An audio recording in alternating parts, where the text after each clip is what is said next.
What is happening, guys? I'm Dan. Welcome back to the channel. Today we're diving into more Bell's beer in their new variety pack that's offered in Northern Michigan distribution. Not sure how far it reaches.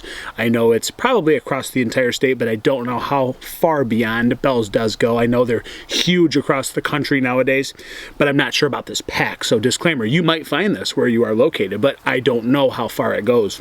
So this is the new Change of Heart Experimental IPA. They've dropped a couple of these over the last couple of years. There's been like a black IPA. There's been the last one that looked exactly like this can art was a cold IPA, I believe, and I really enjoyed it, but I think this is along the same line, 6.8%, but now they're labeling this as a juicy IPA.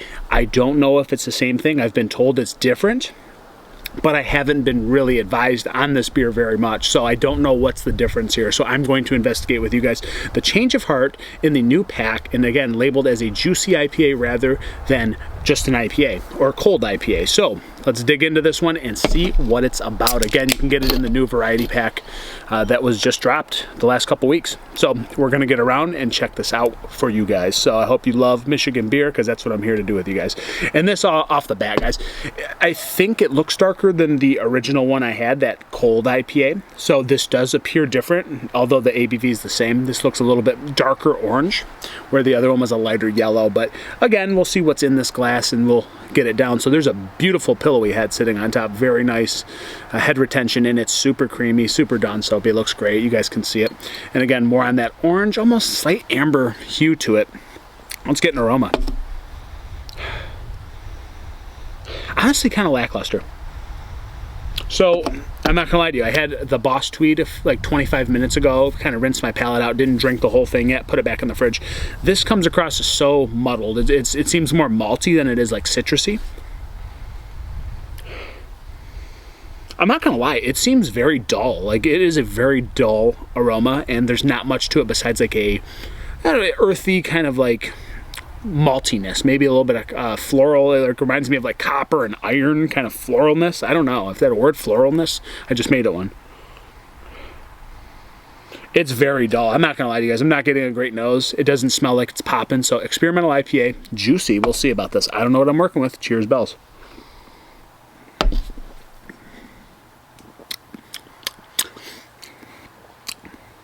Not that juicy. Kind of a malt bomb. Reminds me of like a not so great Michigan beer, like something made with strictly Michigan hops.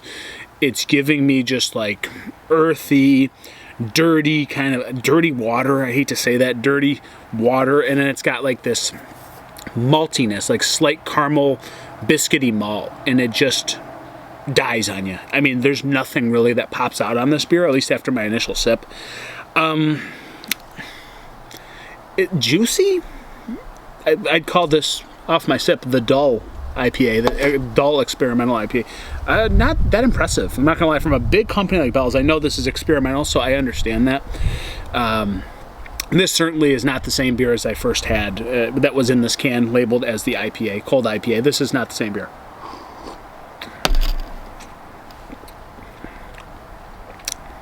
Dull citrus. Again, musty, dirty water. I'm just giving you my honest descriptors. That's what I'm getting. It's not that it's unpleasurable. It's just not great. It feels like a very old school West Coast, but less hoppy, less bitterness, mid-American beer. Mid-American IPA, West Coast IPA from 1995. Not as dirty malty, not as bitter, but nothing's popping, guys. There is not a great deal of citrus here. There's a little bit, little orange lemon pith. And then you're hit with that, like, just that musty, biscuity caramel sweetness. And then again, that malt bill, which isn't that desirable, just layers your palate. And then you're hit with some smooth bitterness on the back end. That's not too abrupt, but it is still hoppy and bitter. No, not that great. Not that great.